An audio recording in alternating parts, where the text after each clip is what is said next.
Boa noite. Eu vou mandar algemar o Senhor. Uma frase forte, dita assim, solta, intimida qualquer um, mas o contexto é maior e mais forte. Há alguns dias, o secretário de Meio Ambiente do estado de Mato Grosso ganhou a mídia de forma negativa, com uma suposta ameaça a um produtor rural. Do jeito que foi apresentada a informação, me dá a impressão que estava o secretário de saco cheio de atender a esse cidadão e perdeu a paciência. Não poderia perder, claro, tem uma função pública e deve tratar cada contribuinte com atenção e educação. Mas até ele, executivo, ex-chefe da Casa Civil, policial militar de carreira e, portanto, preparado para suportar pressões. Perde a paciência, sim. Ele é humano. Sem julgar méritos ou valores, deixemos claro o seguinte: as questões fundiárias e ambiental em Mato Grosso não acompanham os avanços econômicos e sociais. Se apertar, se pedir documentos e regularização de forma séria e efetiva, vamos precisar de mais 2 estados, mais 2 andares. É muito papel para pouca terra, é muito interesse para pouco chão. O fato é que o governo do estado, a Assembleia Legislativa, o governo federal devem se posicionar e regularizar de vez a ocupação do solo de nosso estado. Para evitar novos desaforos via telefone, para evitar novos desabafos em frente às câmeras ou coisas piores. Sem litígios, impedimentos e com um bom humor para deixar o seu fim de semana mais agradável, estamos de volta com o programa Cláudio Alves Sem Censura.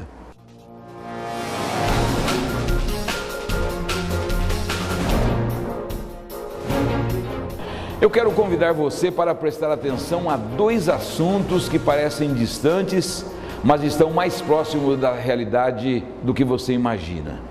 Multiculturalismo e dívida social.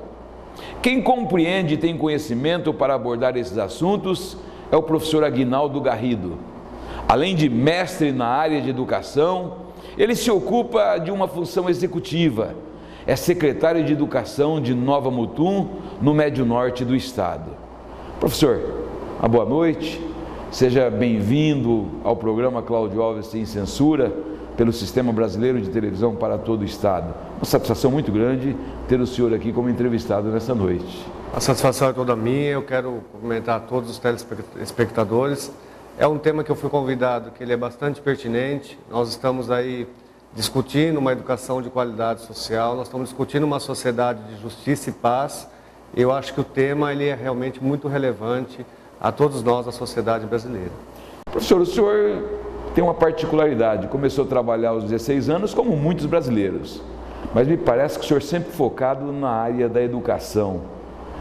Que experiência o senhor tem nesse longo período? Primeiro, essa questão da educação. Com 16 anos eu tinha 2 referências em casa, na verdade o pai e a mãe. O pai músico e a mãe professora. No caso da música eu tentei e tive muito fracasso, né? Não tive muito sucesso na questão da música.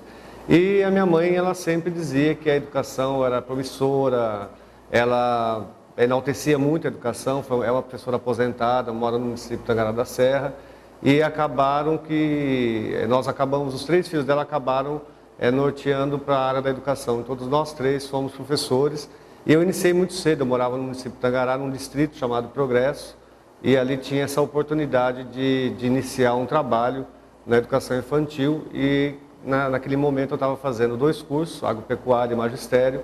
Eu aproveitei e enveredei nessa área e me apaixonei e não saio dela tão cedo, né? Que bom!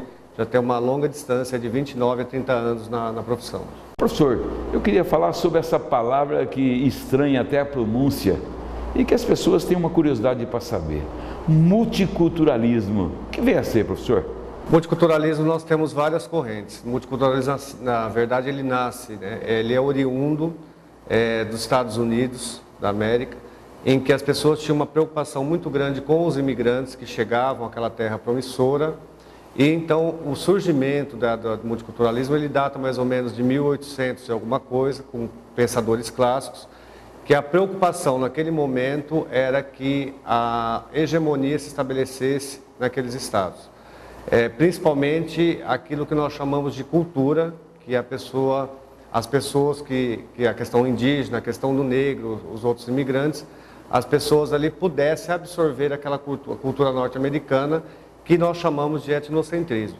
Então, assim, o multiculturalismo, às vezes, ele é muito perigoso, dependendo do viés que nós analisamos. Claro. Hoje se fala muito de multiculturalismo, mas nós temos um caráter muito mais crítico com outros autores que entendem que multiculturalismo é exatamente a junção ou a união de todas as culturas e elas todas devidamente respeitadas. O senhor como é que desenvolveu, e eu vou ser um pouco petulante, por que é um tema que na educação se torna um pouco desconhecido? Porque a partir do momento que nós arraigamos algumas concepções de educação, nós temos isso como pronto e acabado.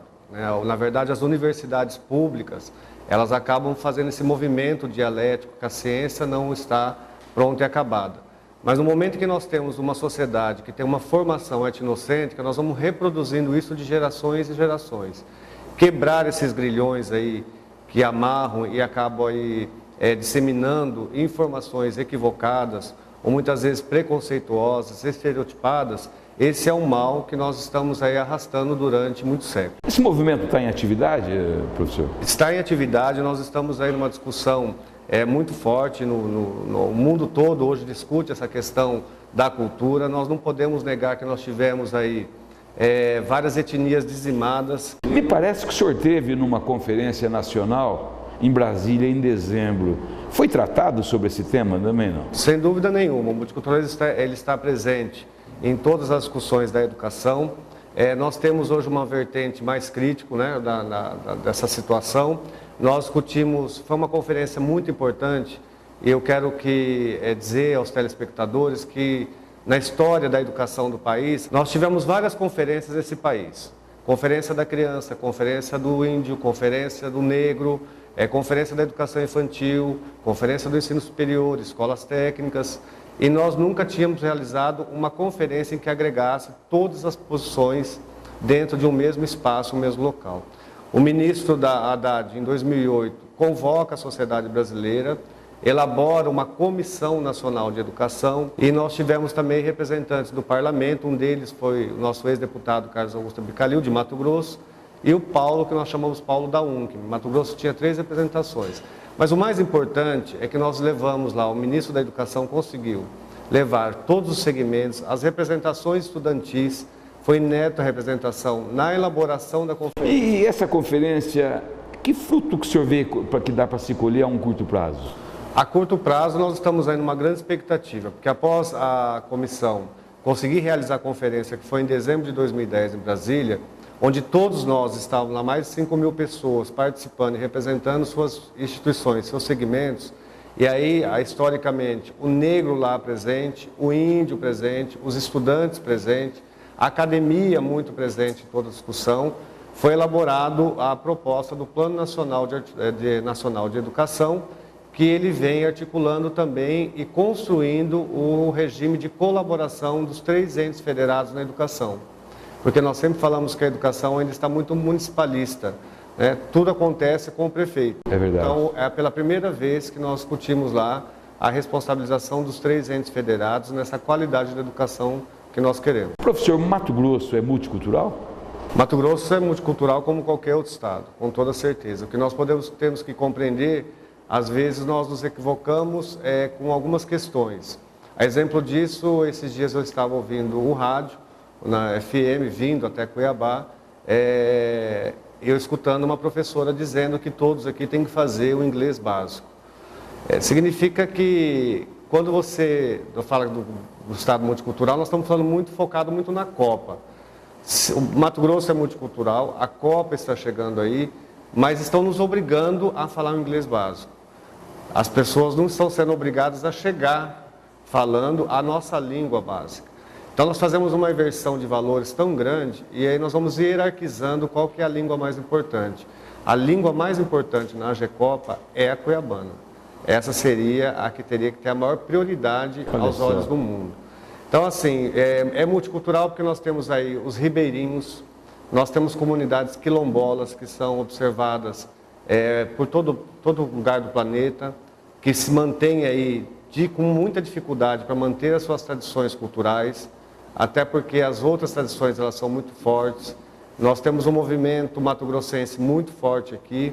Nós temos outros movimentos, como outros grupos aí étnicos na sociedade, mas a manutenção dessa cultura, ela deveria ser condição sine qua non das políticas públicas de qualquer governo. Professor, nós temos por lema dizer que nós não somos racistas e, de repente, o próprio governo vem lá com as cotas raciais, né, da universidade. Enfim, somos racistas ou não? Olha, quando o surgimento do multiculturalismo foi para trazer políticas compensatórias.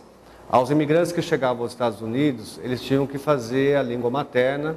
No caso da sua pergunta, essas políticas afirmativas hoje instaladas no Brasil é uma forma de reparação de danos. O dano que nós causamos na etnia negra e na etnia indígena principalmente também. Isso não é uma política que nós chamamos de políticas simpáticas ou políticas... Mas aí não seria um subjetivismo, professor? De forma alguma. Até porque nós temos uma história, uma dívida. Essa história ela foi muito mal contada, mas hoje ela está muito bem resgatada. Nós sabemos que a sociedade brasileira, as grandes construções foram construídas pelos afrodescendentes, pelos negros, e nós não pagamos essa dívida ainda. Nós teríamos que passar mais ou menos 500 anos pagando uma dívida dessa. E como professor, eu sou professor da educação básica, tive uma experiência no ensino superior, você percebe claramente que a diversidade ela não está só colocada na questão só da racial. Mas você vê claramente que os negros ainda não acessam os melhores empregos, os negros ainda não estão colocados nas melhores posições ou nas melhores universidades do país. Os negros não conseguem acessar os cursos de bacharelado de muita concorrência. A forma que tratamos o multiculturalismo no Brasil é justa? Não, eu acho que nós estamos trabalhando ainda muito no multiculturalismo original. Para quem é essa forma, professor? Olha, primeiro nós temos que fazer o recorte de quais... Nós temos várias concepções de multiculturalismo. Nós temos que fazer uma opção de qual corrente epistemológica nós precisamos escolher para atuar nessa questão do multiculturalismo. Na militância da educação, nós precisamos escolher uma mais crítica, mais participativa, em que a sociedade dialogue sobre essas questões, reconheça a diversidade existente, mas o que nós não temos que fazer é quebrar essas hierarquias que nós colocamos já na concepção norte-americana. Eu não estou aqui fazendo apologia contra nenhum norte-americano, okay. Mas nós temos que entender que o Brasil, ele é oriundo de uma formação reprodutivista, no caso. Nós temos o sistema capitalista que ele chegou com tudo no Brasil. A nossa formação, desde o Império, ela é capitalista, ela é de colocar as suas hierarquias, e dentro dessas hierarquias nós temos as concepções. E uma outra muito forte também que nós falamos dentro do multiculturalismo é a questão do recorte de gênero. Se você for ver hoje, o Brasil está tentando fazer um enfrentamento de gênero, mas as mulheres ainda sofrem muitas discriminações na sociedade. É verdade. O programa de hoje segue logo após os comerciais. No próximo bloco, dívida cultural. Quanto custa e a quem deve ser paga? Voltamos já. O programa Cláudio Alves, sem censura, volta já. Fique sabendo sem censura. Muitos especialistas acreditam que crianças e jovens com deficiências leves e moderadas ficam melhores quando são mantidas em um ambiente com outras crianças de mesma idade sem deficiências. Essas crianças costumam aceitar melhor as diferenças do que crianças mais velhas ou adultos, o que vai fazer com que uma criança com necessidades especiais não se sinta diferente ou isolada.